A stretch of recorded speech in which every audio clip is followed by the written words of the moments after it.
द्वितीय खंडः जागृत रहने वाला सच्ची स्तुतियों का ज्ञाता सोम छनकर कलश में बैठता है। एकत्र रहने वाले, इष्ट कामना करने वाले, यज्ञ करने वाले और उत्तम हाथ वाले अध्वर्यु जिसे स्पर्श करते हैं, ऐसा यह सोम है। पवित्र होने वाला, यज्ञ कर्मों को सिद्ध करने वाला वह सोम इंद्र के पास जाता है। दोनों ही द्यू और पृथ्वी को यह भर देता है। यह सोम तेज से हमें आच्छादित करता है। प्रिय पदार्थ देने वाली, जिसके रस की अत्यंत प्रिय धारा हमारा संरक्षण करती है और यज्ञ करने वालों को जैसे धन मिलता है उसी प्रकार धन हमें देती है। संवर्धन करने वाला तथा स्वयं भी बढ़ने वाला, छाना जाने वाला और कामनाओं को पूर्ण करने वाला वह सोम अपने तेज से हमारी रक्षा करे। पदों का अर्थ जानने वाले आत्मज्ञानी हमारे पूर्व काल के पितर गायों को पर्वतों के पास ले जाने की इच्छा करते थे। जहां सोमलता होती थी वहां ये गायें ले जाते थे। हे मित्रों, इंद्र के स्तोत्र के सिवाय दूसरे स्तोत्र मत बोलो और दूसरे के स्तोत्र बोलकर व्यर्थ की अपनी शक्ति छीण मत करो। सोमरस निकालने के बाद बलवान इंद्र की ही एक जगह बैठकर स्तुति करो। इंद्र के स्तोत्र बराबर कहो। बैल के समान शत्रुओं से टक्कर लेने वाले, बैल के समान शीघ्रता करके शत्रुओं को हराने वाले, शत्रुओं से द्वेष करने वाले, उपासकों के द्वारा सेवा करने योग्य, निर्भय करने वाले, महान तथा दोनों प्रकार के ऐश्वर्य देने वाले इंद्र की स्तुति करो। वे अत्यंत मीठे वाणी के स्तोत्र कहे जाते हैं। बहुत से शत्रुओं को एक साथ जीतने वाले, धन देने वाले, न नष्ट होने वाले, रक्षा के साधनों से युक्त ये स्तोत्र युद्ध में जाने वाले रथ के समान कहे जाते हैं। कण्व के समान भृगुओं ने ध्यान किए गए और सर्वत्र रहने वाले इंद्र को प्राप्त किया। सूर्य जैसे प्रकाश से व्यापता है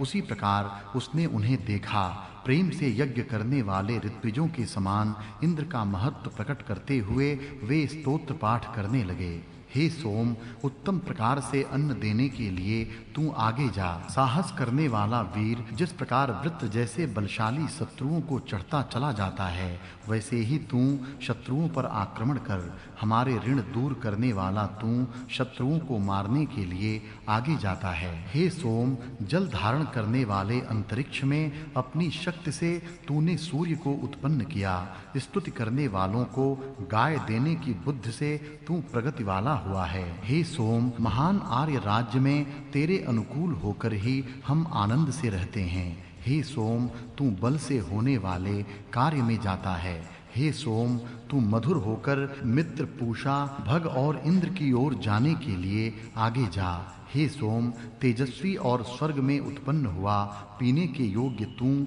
अमर होने के लिए महान स्थान को प्राप्त करने की इच्छा से आगे जा। हे सोम, ज्ञान और बल प्राप्त करने के लिए तेरा रस इंद्र पिए और सब देव भी पिएं। यहाँ दूसरा खंड समाप्त हुआ। तृतीय खंडः सूर्य की किरणों के समान प्रेरणा करने वाले और आनंद देने वाले, शुद्ध किए गए पात्र में रहने वाले सोमरस फैली हुई छलनी से एकदम नीचे गिरते हैं। वे इंद्र के सिवाय और किसी स्थान को पसंद नहीं करते। इंद्र की स्तुति की जाती है। मधुर सोमरस इंद्र को दिया जाता है। आनंद देने वाली रस की धारा इंद्र के मुंह में छोड़ी जाती है। हमेशा सोम रस को निकालने वाले यजमानों का शुद्ध किया जाने वाला मीठा सोमरस छलनी से नीचे पड़ता है। सोमरस शब्द करता है, गायें उसके पीछे जाती हैं। चमकने वाले सोम को दिव्य स्तुतियां प्राप्त होती हैं। सफेद रंग के बालों की छलनी से छनकर सोमरस नीचे उतरता है।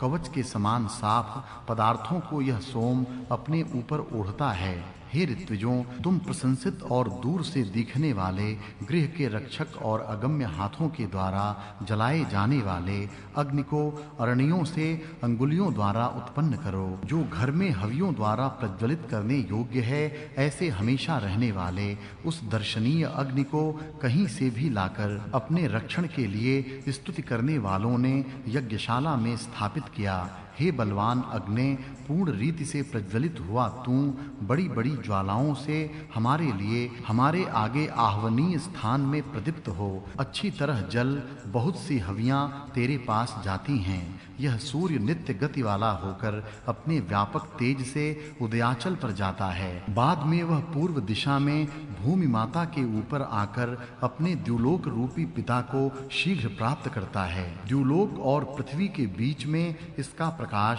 उदय के बाद अस्त को प्राप्त होता है। ऐसा यह महान सूर्य द्युलोक को प्रकाशित करता है। दिन की 30 घड़ी तक यह सूर्य किरणों से विशेष सुशोभित होता है। उस समय वेदवाणी इस सूर्य की स्तुति करती है। यहाँ तीसरा खंड समाप्त हुआ। इति एकादशोऽध्यायः। एकादश अध्याय।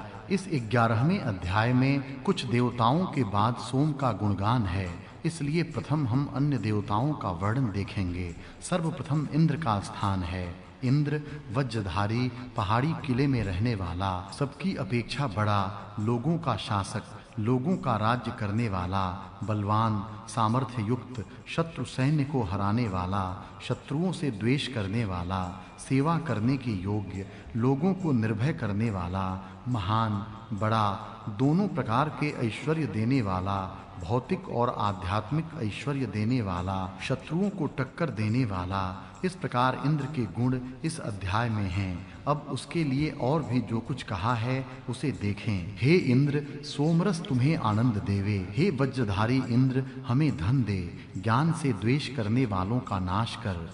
हे इंद्र, तू महान है, तेरे समान दूसरा कोई नहीं है। दान न देने वाले लोगों को पैरों से कुचल डाल, उन्हें कष्ट पहुंचा। हे इंद्र, तू रस निकाले गए और न निकाले गए सोमों का स्वामी है। हे मित्रों, तुम और कुछ न करो, व्यर्थ ही दूसरे कामों में अपनी शक्ति खर्च मत करो। सोम याग में बलवान उस इंद्र के ही स्तोत्र कहो और बार-बार उसके स्तोत्र कहो। टक्कर मारने वाले बैल के समान सामर्थ्यशाली इंद्र की स्तुति करो। कण्व और भृगु ने ध्यान द्वारा उस सर्वव्यापक इंद्र की उपासना की। इस प्रकार इंद्र का वर्णन इस अध्याय में है। अग्नि, अग्रणी, आगे ले जाने वाला, नेता, पवित्रता करने वाला, शुद्धता करने वाला, हवन करने वाला, ज्ञानी, दूरदर्शी, अतीन्द्रियार्थदशी, शरीर का पतन न होने देने वाला, मधुर भाषण करने वाला, सबको प्रिय, मनुष्य द्वारा प्रशंसित, मनुष्य का हित करने वाला,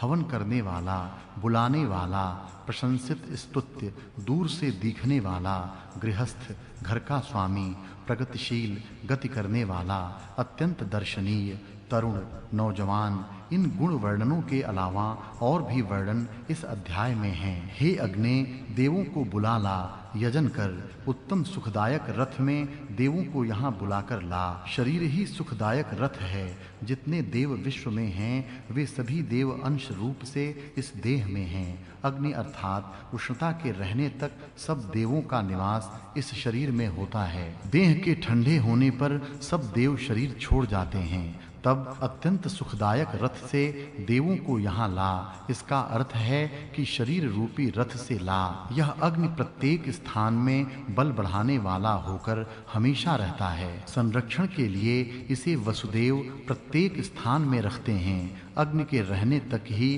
देह में देवों का निवास रहता है। यह सभी के अनुभव में आ सकता है। देवों का दर्शन, अनेक देवों के नाम इस अध्याय में आए हैं। उन धनों के मित्र अर्यमा, भग और सविता हमारी ओर प्रेरित करें। हे उत्तम दान देने वाले देवों, तुम्हारा आगमन होने पर तुम्हारा यज्ञ में निवास हमारा उत्तम संरक्षण करने वाला होवे, जो तुम हमें पापों से दूर करते हो। और वे देव तथा देव माता अदिति सब मिलकर न दबाए जाने वाले व्रत के सम्राट हैं। वे महान राजा और सबके ईश्वर हैं। हे सोम, तू मीठा होकर मित्र, भग, पूषा और इंद्र की ओर जा। इस प्रकार अनेक देवों के नाम इस अध्याय में हैं। कितने ही देव धन देते हैं, कितने ही संरक्षण करते हैं, कितने ही देव साधकों को पापों से दूर करते हैं, कितने ही सब संसार पर शासन करते हैं। यज्ञ में सब देवों को सोमरस दिया जाता है। सोम, जागृत रहने वाला, सत्य स्तुतियों का ज्ञाता। यह सोम छन्ने के बाद कलश में जाता है। कलश में सोम भरकर रखते हैं।